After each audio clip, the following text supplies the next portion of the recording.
দীর্ঘ ৩৩ বছর পর জাহাঙ্গীরনগর বিশ্ববিদ্যালয়ে জাকসু নির্বাচন অনুষ্ঠিত হতে যাচ্ছে। আমরা সবাই ইতিহাসের একটা সাক্ষী হতে যাচ্ছি। আমি সহ আমাদের ক্যাম্পাসের সকল স্টুডেন্ট সেই ইতিহাসের সাক্ষী হতে যাচ্ছি যে আমরা একটি জাকসু নির্বাচন হতে যাচ্ছি ইনশাআল্লাহ। আজকে সকাল ৯টা থেকে আমাদের ক্যাম্পাসে জাকসু নির্বাচনে ভোট গ্রহণ শুরু হয়েছে। ইতিমধ্যে আপনারা লক্ষ্য করেছেন যে বিভিন্ন ভোট কেন্দ্রগুলোতে লাইন ধরে আমাদের ক্যাম্পাসের স্টুডেন্টরা ভোট দিচ্ছেন, কিন্তু তারপরেও আমরা বিভিন্ন জায়গায় বেশ কিছু অসঙ্গতি লক্ষ্য করছি।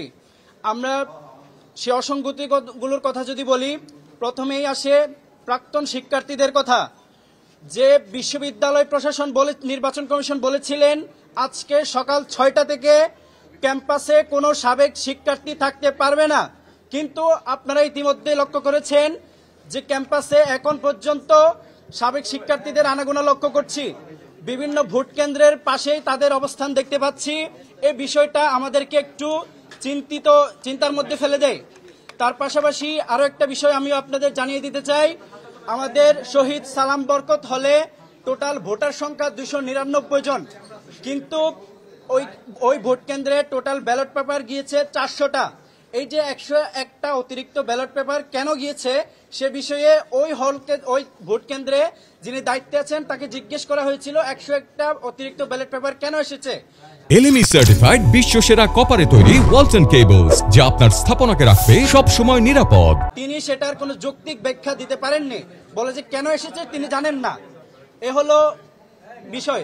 আমরা বিশ্ববিদ্যালয় প্রশাসন যেদিন ব্যালট পেপার ছাপিয়েছে ওই দিন আমরা খবর পেয়েছিলাম বিশ্ববিদ্যালয় প্রশাসন 10% অতিরিক্ত ব্যালট পেপার ছাপিয়েছে। আমরা ওই দিনই বিশ্ববিদ্যালয়ের যে নির্বাচন কমিশন আছে ওনাদের জানিয়েছিলাম যে 10% ব্যালট পেপার অতিরিক্ত কেন। ওনারা জবাব দিয়েছিলেন যে আসলে কিছু ব্যালট পেপার হয়তো নষ্ট হয়ে যেতে পারে, এই কারণে ওনারা যুক্তি দিয়েছিলেন। কিন্তু ওই দিন আমাদের সাথে বৈঠকের পরে সিদ্ধান্ত হয়েছিল কোনো ভোট কেন্দ্রে অতিরিক্ত কোনো ব্যালট পেপার যাবে না। কিন্তু আজকে যেহেতু শহীদ সালাম বরকত হলে 101টা অতিরিক্ত ব্যালট পেপার গিয়েছে, সে বিষয়টা আমাদেরকে একটু চিন্তার মধ্যে ফেলে দেয়। তার পাশাপাশি ডোপ টেস্টের একটা বিষয় ছিল, যেটা গতকাল রাতেও আমরা বিশ্ববিদ্যালয় প্রশাসনের কাছে আলোচনা করেছিলাম যে বিশ্ববিদ্যালয়ে যারা নির্বাচনে অংশগ্রহণ করছেন তাদের অবশ্যই ডোপ টেস্টের প্রয়োজন।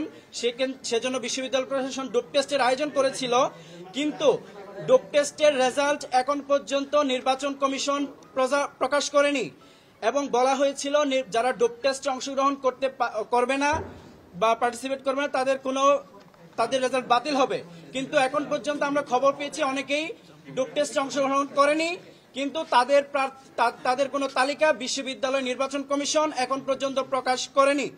তার পাশাপাশি আমরা যারা ডোপ টেস্টে অংশগ্রহণ করেছি তাদের যে রেজাল্ট পজিটিভ নাকি নেগেটিভ এ সংক্রান্ত কোনো তালিকা বিশ্ববিদ্যালয় নির্বাচন কমিশন দেয়নি।